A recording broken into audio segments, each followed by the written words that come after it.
poor Terrence doesn't know just what the hell is happening in this tragic little show. They had to find a backup plan, scraping out the can. Anil Taneja gets the call, the 54th Reserve man.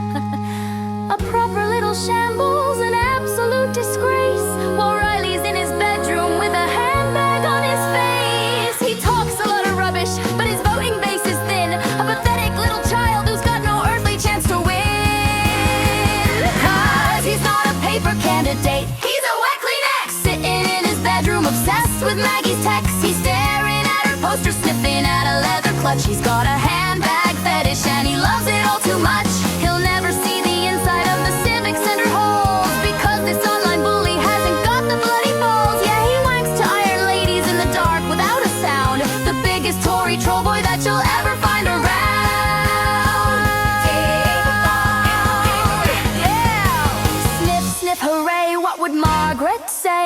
Her biggest fan in Uxbridge is rubbing it away. A vintage leather handbag gets him hotter than the sun. For the party's little puppet, it's his only kind of fun.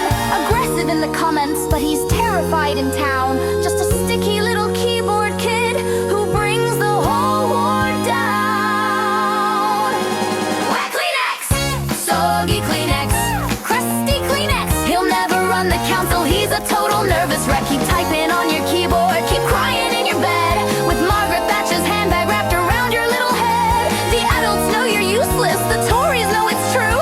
So take your crusty tissues and bid Uxbridge adieu. Give it a rest, Riley. Give it a rest, Riley.